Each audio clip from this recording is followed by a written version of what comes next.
Hello and welcome to the Self-Recording Band podcast. I am your host, Benedikt Hein. If you are already a listener, welcome back. If you are new to this show, welcome. So glad to have you. Please know that this is both on podcast apps, but also on YouTube. In this case, you might want to check out YouTube because this is us doing live interviews or a live interview from the Studioszene event in Hamburg.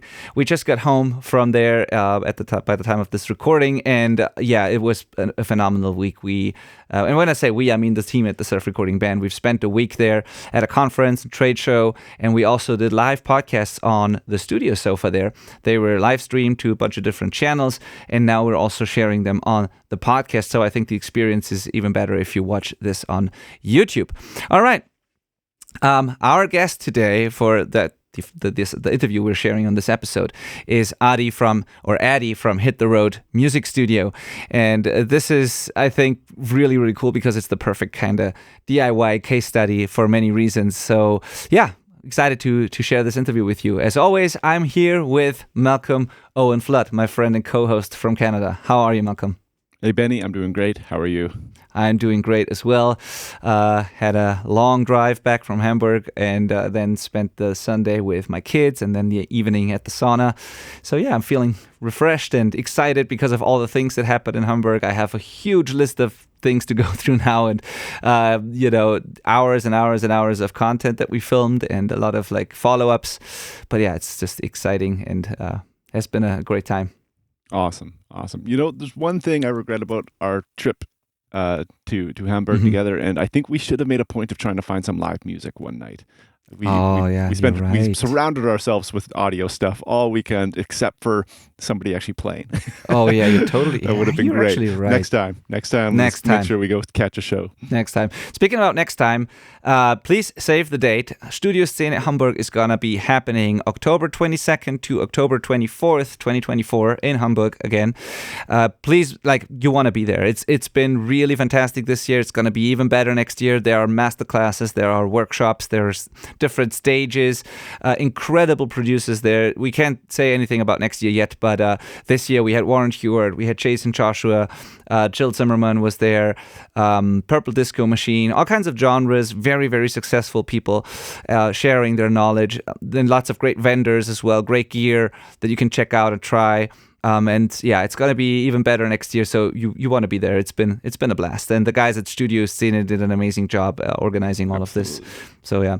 And just so you know what we were doing there, we were there as what they call media partners. So we were capturing as much as we could all the people that we ran into. We interviewed them. We checked out gear. We interviewed the vendors. We did live podcast episodes, 5 of them at the Studioszene Sofa with people like Ady that we have on the show today. And so, yeah, it's dozens of hours of content, and very, very blessed and very excited about this about this whole experience. So anyway, Ady from Hit the Road Studio, we had him on the sofa on day 2, I think, and it was one of those people that we both, I think, didn't know before, but then are now really glad that we got to meet him because that guy, just talking to him, he's so positive, and so I don't know, there's something about him, a vibe that I really, really enjoy. Yeah, and it's pretty infectious. He's impossibly positive and inspired, and he kind of exudes creativity, you can tell as well. Yeah, it was very fun chatting with him. His whole thing is that he travels to wherever he's going to record and just makes kind of unique situations happen. They might rent a cool place in a desert and go make a record there. He's not bringing people to a studio, he's going to them and creating a studio and just traveling and making it a more of an experience than just a recording session, which is a really fun way to go. He talks about, overcoming new instruments that he's never had to record before, never seen before even, which is really fascinating as well. They really develops your engineering skills when you just get presented with an instrument and maybe a musician who doesn't even speak a language that you're capable of communicating in, and now you got to produce them. It's totally fascinating. And I think it was a really fun chat. Yeah, it absolutely was. And also he shared like fun stories that would only happen if you record at like some random remote place somewhere, like you want to hear those. Very cool. Birds also are in those stories. yeah, exactly. Birds are part of the story, yeah. And then also the question of what to do with these birds once they got into the studio. But yeah, it's very, very absolutely a fun conversation. And also what makes it so perfect for our community and for what we're doing here is that he always has to solve problems, basically. He always has to make it work, because if you do something like Ady does, you're not always in a perfect recording studio, a perfect environment. You have to deal with background noise. You have to deal with less than ideal, room acoustics. And as you said, Malcom, instruments you've never worked with before. So he spoke about picking the right gear for the job, how to learn how to record a completely new instrument that you're not familiar with. All of that basically, which makes it incredibly relevant for our DIY audience, I think. And also, part of it is turning your passion into a career, and how he was able to build relationships over time that led to great business opportunities and new creative endeavors, and how he managed to do this because he was really starting from nothing. Like he mentioned multiple times that he didn't have any money for gear or for other things, but he made it work. He built relationships. He turned it into this business that is now Hit the Road Music Studio. And this is really inspiring and fascinating. So I can't wait to share this with you guys. And one final thing before we finally get into the episode with Ady. If you are not already a part of our community, it could be the Facebook community, our email list, our coaching, some of it. If you're not a part of any of this, now is a good time to get in, because we met a lot of cool people at the Studioszene. Some people we've known before, others not, we've just met. But there's going to be really cool collaborations, more add-ons to our programs and to everything we offer at the Self-Recording Band, and you're going to benefit in some way, shape, or form from that. And so if you don't want to miss out, you want to be a part of what we do. So sign up for the email list, download our free things, go to the Facebook community and sign up there. All of it will be in the description below this video or in the podcast show notes. And I can't wait to see you inside. All right, let's get to today's episode. Here's our conversation from Studioszene 2023 with Ady from Hit the Road Music Studio. Enjoy. Hello and welcome to the Self-Recording Band podcast. I'm your host, Benedikt Hein, and we are again live here from Studioszene in Hamburg. We are at the Studio Sofa. So the amazing guys people at Sound and Recording let us use their sofa for these live stream interviews, which is really great. So thank you for joining us live. This is also a podcast recording in case you listen later. Thank you guys for coming live here. Like, we have an audience in front of us, which is very nice. And I'm here with my co-host, Malcom Owen Flood, as always. Hey everyone. Hello. And we are joined today by Ady Parzentny. Is that correct? Exactly. Yeah, wow, on the first take. Yeah. Great, congratulations. Ady Parzentny from Hit the Road Music Studio. And it's I'm very excited because I have many questions. What you're doing is a little bit outside of what most studio people do, I would say, and you've probably got some amazing stories for us. So Ady's traveling the world, recording people in like all kinds of places, basically, and also recording all kinds of genres. So I'm really excited to hear those stories. And welcome. Thank you for taking the time. Thank you so much for having me. And guys, thank you so much also to the Studioszene team for organizing this. There is a lot of work behind it, and I'm very grateful to be here. Let's talk a little bit audio. Yeah, exactly. Absolutely. Awesome. All right. So how do we start? Like, maybe you give us a quick backstory of like what Hit the Road Music Studio actually is. Hit the Road Music Studio. So for the past 5 years, I was traveling in a van with basic equipment. We had a home studio in our car and started to record local artists. Our journey brought us to Morocco, and through COVID we were not stuck, but we consciously decided to stay there for 2 years and support local artists. During this time, we created over 50 music videos and singles with local artists, kind of to support them so they can go beyond the borders, get booked for festivals and make a living with the music. On top of that, we made the music videos, I think over 6 live shows that were streamed online. For example, for the Liverpool Arab Arts Festival, and 2 CDs, 2 LPs.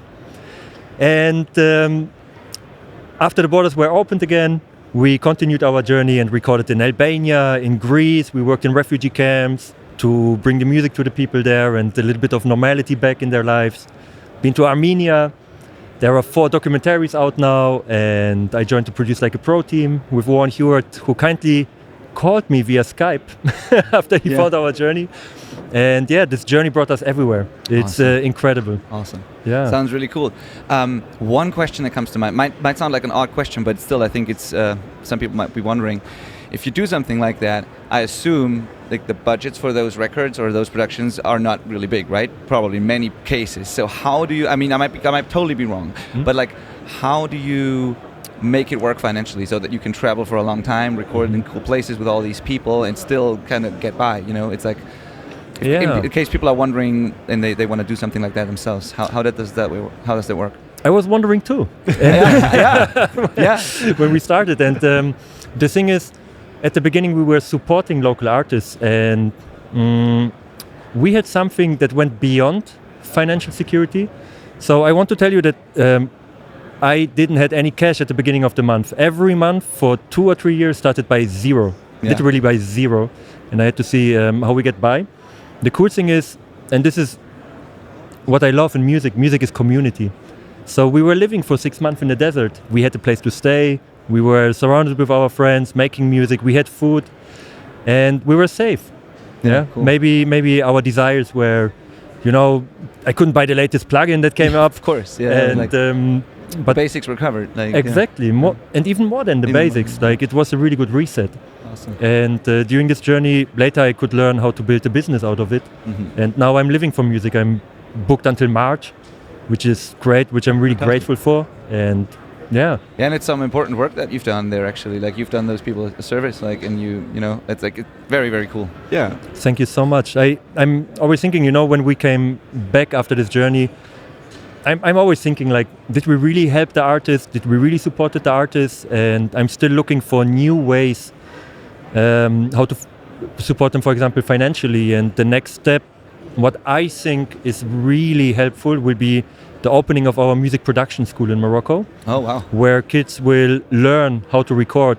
We have a couple of sponsors that are going to send us speakers and interfaces and microphones, but we are still looking for people who want to join us with this. And I think this empowerment, this can be really, really, really helpful. Empowerment and education. Wow. Fantastic. It's great. So I have a question about this journey as well, in that most people, when they start a recording business, do so in their hometown, like wherever they live, and they try and find bands in their local music scene. That's like the natural path. What made you not do that and want to just go and find it elsewhere? Oh, I love this question. So actually, I'm traveling with my life partner Kasia for 12 years, even before Amazing. YouTube, before cameras, and we were just living with everywhere, like in Albania or anywhere. Our travels came to a stop for a while, and we lived in Poland. I started to be in bands again actively and booking gigs, but it wasn't the same thing as usual, and it didn't make so much fun anymore after a while. And I thought, when I'm now in a rock band, we will only play rock, but I love also Sinti and Roma music. I love cumbia, so I will never get to this to these sounds when I'm just narrow in one genre. So music production opened to me. So it's at the end, it's curiosity. I wanted to learn, how does the EQ works now? How does the compressor works now? Oh, what kind of mic is that? And out of this curiosity came a new love, a new fire again, which opened me the possibility to work with more people from any genre and be part of the band. Then I thought, when I open a studio in Poland now, I will be in the basement for at least 3 years, and I really don't want to do that. I'm not the guy for this. I'm a sunshine guy, man. So at night really came this, sometimes I ask a question to a problem that I can't solve before I go to bed, and after a while I just woke up and said, hey, why not travel and record bands? Right. And this is how it started, with an idea. Yeah, so you kind of fused your two loves, like adventurous love and this music love together. Exactly. And for me also, music is a gateway to any culture. We can really see the DNA from a culture, where the music comes from, what shaped the people. And this is the way how I travel usually. We are living in the cultures, in the countries, and we are meeting the people. And music is the easiest way for me to connect and understand. Fantastic. Really cool. Yeah. Fantastic. What would you say, because this is, I think, relevant for our audience as well, is like, what are the main takeaways that you got from traveling and recording people in all kinds of places? Like, what are the, let's say, a few key takeaways of situations where you record in less than ideal circumstances, let's say? Because I assume like the places you rent out for studio spaces or wherever are not purpose-built like high-end studios, of course. So is there like a common thing that you have to overcome constantly, like a few key takeaways for recording in odd places, I'd say? Of course. I learned a lot about location recording, about the techniques, and I think the first lesson, and don't kill me for that, but the most expensive mics doesn't work, because the most expensive mics, they are built for environment which is incredibly well treated, so you get all the nuances. The thing is, when we recorded in a Moroccan clay house, I can hear the birds and the neighbor snoring. So it wasn't really what we wanted on the record, and I got inspired by Einstein, because he had mind experiments. So in his mind, he used his imagination for his solutions. So I did the same. Like when I heard the room, I checked how can I position the band that they can see each other, because this is the core of the music. It's how the band interact with each other. We never played on a click and recorded mainly live. So number one, always be in phase. Make sure that the sound comes at the right time, that it sounds good already when you record it. The second thing, use the right mics. Like mainly I had dynamic microphones, and it's important because I'm in the desert. There is a lot of sand going in between the microphones. If you have a Newman with you and it breaks, you're gonna cry. You don't want that. So I needed rather robust mics that I can take also in the plane or anywhere, and use condenser mics where I really needed them to understand your mic locker. Because when I started, I had 8 microphones and I shot them all for the half price on eBay, and they weren't precious, but I knew them. So I knew, okay, I need some top end here from this instrument. I just put it here and then blend it in. The next approach, what I learned is the mixing stage is completely different, because I don't have all the multi-tracks like separated from each other and try to put them back together. They were together already. And if I wanted, for example, more of the djembe, I had to put up the vocal mic, because the djembe was bleeding into the vocal mic. All right. Right. So it's a completely new approach, which kept it fresh, honestly. I had always a new puzzle in front of me. All right. How did you educate yourself on all these different genres and how to produce them? Because if you want to be a rock producer or a hip-hop producer, whatever, there's courses out there, there's a lot of material, a lot of education. But if you want to do world music or cumbia or any of the things you do, it's probably hard to find education. So all self-taught, trial and error, or any resources for that type of stuff? Trial and error. There is no YouTube video how to record middle-aged Andalusian classic band. Yeah, of course. Not yet. Now I made one. Very good. It was trial and error. And when we had our pilot, I just packed the mics, went to Morocco, asked people on the street, hey, who won the record? And there was this band, like half of the band from Israel, half of the band from Morocco. Yeah, we have this one slot where we can just play in the hotel. And it was rather psychological safety. I had it's a German book, Der Tonmeister. So I had this book in my hands. I was scared, because my only experience was recording young metal bands in Poland in the basement. So I just read it for psychological safety and said, okay, let's go and see what happens. And it doesn't sound good, because I had no clue how to put up the mics. Community is again the key, because the director, Elad Levi, we had 18 revisions, because there were instruments I never saw in my life. So the first thing is, try to understand, where does the sound come from? How does it blend in this room all together? Like, where can I put the mic there? And listen to feedback. I said, Elad, do you like it? He said, that's not how our music sounds like, but maybe you can try this and that. And through this trial and error and just jump into the water, it wasn't you have to let go of your ego in a way and be ready to learn. Bruce Lee said it, empty your cup. So somebody else can pour the tea in. So yeah, that makes sense. Didn't you have a similar similar experience when you were recording drummers all over the world with all kind of different genres and cultures? I remember you. I got to work on a drumming documentary, and we went all over the world recording the drums and rhythmic instruments of those different cultures. And yeah, it was exactly like that. You just get in front of an instrument and be like, I don't even know how you play this, like where to start. And first thing I would do is just ask the professional, the person that's actually going to play it. Show me it, let me listen, and then tell me what you normally do, right? Like if you've ever been recorded before, what did they do? We can start there if that seems to make sense, and give that a go. And they always had feedback for me, which just got us going in the right direction right away. I absolutely love that. Exactly. Talk with the artist. They know their instrument the best, you know? They've been to a studio maybe and know, hey, the other engineer, he put the mic like that. Yeah. Maybe you try it also. That's one. Where can I watch the documentary? It never came out. No! It was a big production and they never released it, right? I know. The footage is somewhere, and hopefully somebody does something with it. It's crazy to think a lot went into this. So much. So much. Oh we'll talk more about it off air. Yeah. But Man. It was an incredible opportunity, and I got to learn so much about engineering all sorts of drums and percussion. It was fantastic. And in environments that weren't always studios, the first place we did go to was Mumbai, and it was a studio. It was like, easy. Yeah. We're set up, there's gear, there's like everything I could need. And then the next place was like outside in a jungle. And it's like, this is totally different. Yeah. This is very, very different.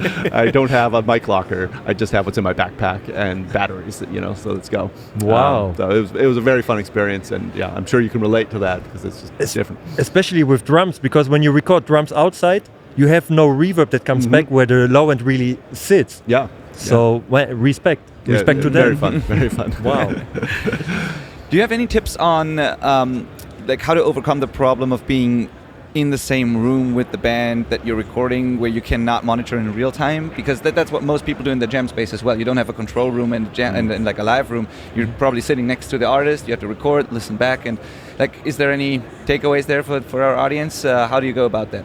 It's the biggest fun because you're really inside the music. You are there with the artist. I had to sit with the band together because I didn't have enough cables, so I had to be as close as possible to them. And the takeaways. So how did I do it? We made a sound check. I said, play the song for 30 seconds. They stopped. Then I listened back so I can really hear what's going on. And once I had the sound I like, I said, let's go. And I took even my headphones off to just hear the music, and I was taking more care of the performance than the sound. Okay, yeah, that's good. Yep, that makes sense. Another question that comes to mind that I've also had to figure out and overcome is when you travel to a new country, you might not speak the same language as who you're recording. Any thoughts on how to communicate when you can't communicate verbally? Number one is learn a few words in their language, wherever you are, man, because it will break the ice immediately and it will show respect wherever you are. Number two, usually, probably we were lucky that there was always one guy who spoke a little bit English. When there was nobody, you don't forget to smile. The smile will show a lot. It's like body language. Yeah. When you are smiling, people will be open to you. Definitely. You can always show them with hand and feet. Sit here, just sit down here and play. Or move on. We had usually one translator. The only difficulty was when he was overworked. Because you have this one guy in the middle, and especially in Morocco, I want the drummer to move his drums there, and then the drummer and the whole band is answering, and he had to make sense of what 7 people told him, put it down into 2 sentences with a little bit worse English, and tell it to me, and then I'm like, maybe like this. So make sure to get him a coffee and show him some appreciation. Hey man, I bought this candy for you. Take a rest. Awesome. Yeah, makes sense. So people skills again, as always. Replication, but it's always important. So you said the gear is more about being functional, not something that does break easily, something that is not too detailed maybe because you want to capture what you want to capture, but not everything. Is there any piece of gear that you found here maybe at this event or just recently heard about that you're getting excited about? Is gear a thing that gets you excited at all? I love gear, man. I love gear. Some people think that I'm against gear because I do what I do, but I just didn't have the money to buy it. Yeah, of course. And it's maybe a different type of gear you're looking for. That's why I'm asking, like specifically for like DIY projects like that, or like less than ideal rooms. That's why I was wondering, is there any product that you recently found that got you excited, or? It's rather plugins that I love. I think the latest plugin was the God's Particle. It works so well, man. I love it. Jason will be here this afternoon on the sofa, so we're looking forward to that. He's amazing, man. We had also a little bit conversation yesterday, and man, this will be great. I'm gonna listen also to his talk with you. Fantastic. It's more with plugins, and I take care that I upgrade my laptop, my computer, so it's going faster. That I can save rendering time. For my gear, I mean, I got used now. I have the Evo 16 now. It's a tiny interface with 8 inputs. It fits in my backpack. And it has the auto gain, which helps us like so quick, right? It works really well, right? It's amazing. We recorded with them in Los Angeles, actually. We transformed the office from Kali Audio together with Audient and recorded the Armenian band there and tested the auto gain. So, do you know about that, Malcom? That's really cool, like the Evo interfaces. No, I haven't seen them. It's like Audient, like certain series of interfaces that they have, and they have like many interfaces off of the auto gain now. But I've tried it with the Evo. It works really well. So you can plug an entire drum kit into it and just say play, and then they play for a few seconds, and it automatically does the gain. I mean, it's not rocket science. It should be totally possible. And I figured it to be not only is it not clipping, but it's actually pretty much the perfect headroom, exactly how I would do it. So it works really well. It's amazing, exactly. And now there are 2 products that I actually like that help me very much, because I have to take care of space in the van, especially when we are 2 creative people, because Kasia have her canvases and her paints and tattoo stuff and whatever, and I got my speakers and so on. So exactly, from Audient there is the SP8. It's a preamp extension, so I can just plug it in via ADAT, and I think it's ADAT. Please don't kill me, man. Probably. Or USB, and they clock immediately. So I have 16 inputs. What I need is the same size, so I can have both in my backpack and have 16 inputs. Nice. And the second is the latest series from Kali Audio. Monitors. These tiny monitors that they sound exactly like my big IN8s, but they are like small like that. Really? Yeah. Plus subwoofer. Oh, great. It's crazy. So I can have all I need in my backpack. I need to listen to those Kalis at some point, because a lot of people recommend it to me because they seem to be pretty good budget monitors. But I've never, like, I hear them being recommended all the time, but I've never heard them. So and some students of ours use them as well, like they all love them. So they are great. I mean, I just came back from LA and been to East West Studios. They have the full Kali Dolby Atmos series there. We've been to the Village Studios. They have a full Atmos room with Kalis. Oh, great. Cool. And additionally, I love the team. I love the guys. We are like, I just wrote with them yesterday again, and we went together with Kali Audio to Armenia. Oh, wow. And recorded there. They came from LA. Really? And we were hanging out together and tuning rooms and do all the nerdy stuff and all the fun stuff and everything. I love these guys. Do you remember like one particularly, crazy, interesting, funny story or whatever from your travels? Like one thing that immediately comes to mind that you want to share? One? Yeah. Of course, there's more. Of course, there's more. But like, one I had recently. We're making a album in Morocco. I'm gonna fly next week again also to finish the album. And I was sitting there recording, and the pigeon was hunted by a falcon, and they were flying inside the house. Both? And the pigeon unfortunately crashed at the window and passed away. She was running behind me, and the falcon stopped in front of the window, landed on the Vox amp, and looked at me. I'm like, really? What? And the guys, they just took the falcon on the wings and were discussing like, should we sell him? Because they said like, they had the falcons, they eat gold, so you can sell them for $300, And I'm like, man, just let him out. That's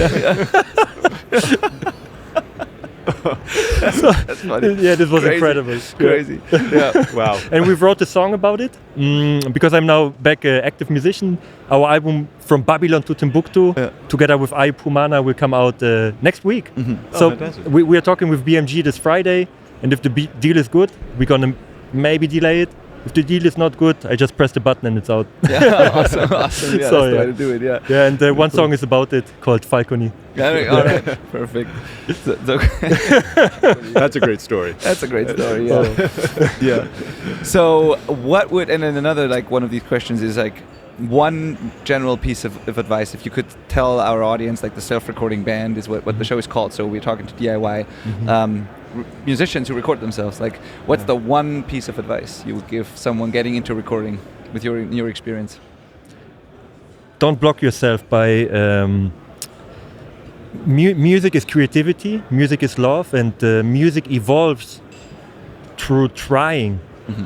So when we are watching a lot of YouTube and hear from people like, you can't do this, you can't do that, it's very limiting. So don't limit yourself, and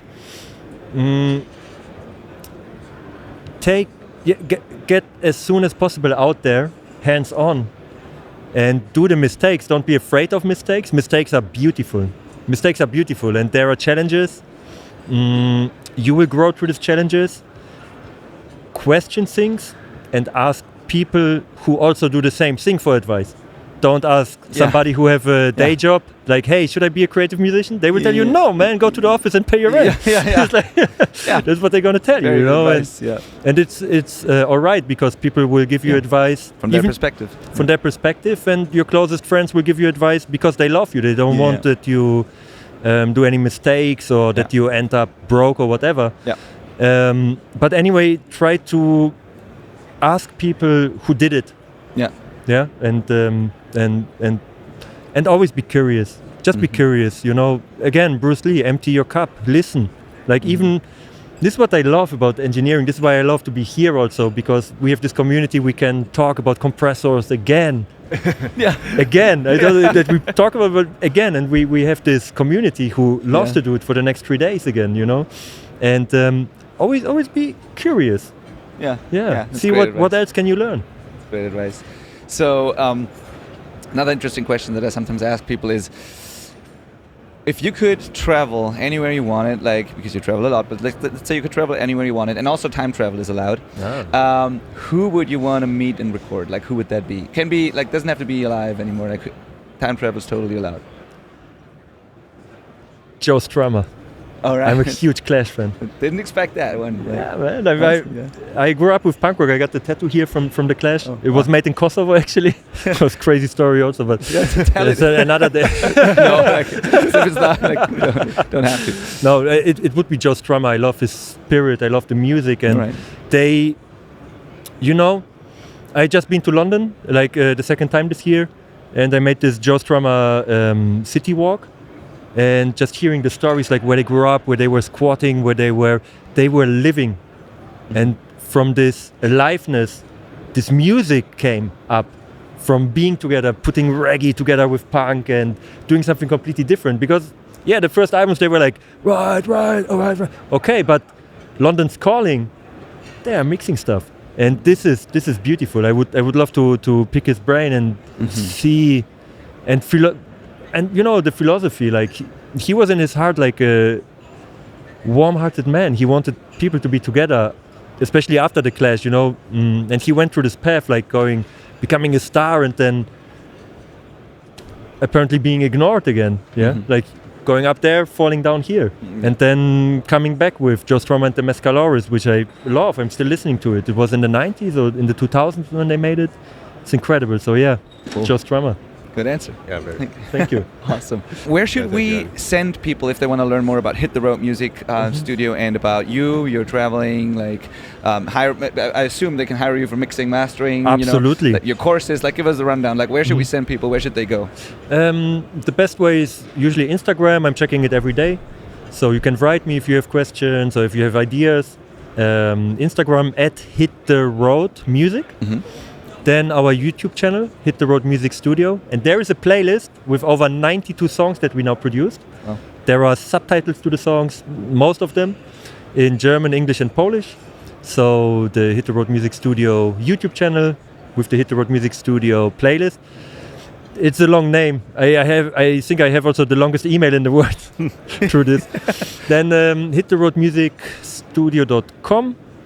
There you can find more work that we did. I mean, we even hit the charts lately with number 10 in the world music European blah blah blah. Congrats! Congratulations. So you can listen to the mix and to the mixes that we did. Facebook, all these platforms. All right, perfect. And if I remember correctly, on your website there was a link to Promix Academy as well with your courses and that sort of stuff. Exactly. When you go to promixacademy.com, I have my own site, even my own section, promixacademy.com, and then there will be a sub-menu, Hit the Road Music, and there are inexpensive courses that help us to, keep up with the project, to make more of these projects. There are tutorials up to 5 hours long, and they cost $29. So, yeah. Awesome. And now, final thing, and I want to do this on air, so to be able to hold you accountable later. All right.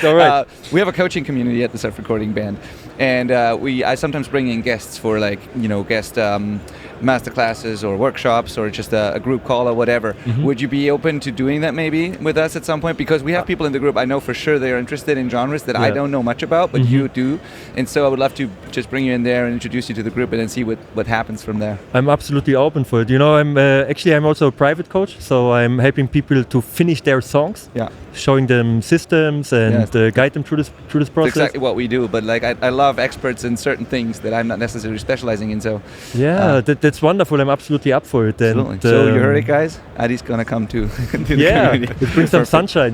Bring empowerment to you, and awesome. Yeah, awesome. Love that. Thank you. Thank you so much. I really appreciate it. All right. Thank you for taking the time again. Thank you guys for listening. Thank you for coming live. This is always great to have people in front of us when we do this. And thank you, Mark, and the guys at Sound and Recording and Studioszene for having us. All right. Yeah. See you in the afternoon with Chase and Joshua. Now a big round of applause for Ady. And for you guys, for all the work you're putting in, the consistency, and thank you so much for the invitation. Welcome.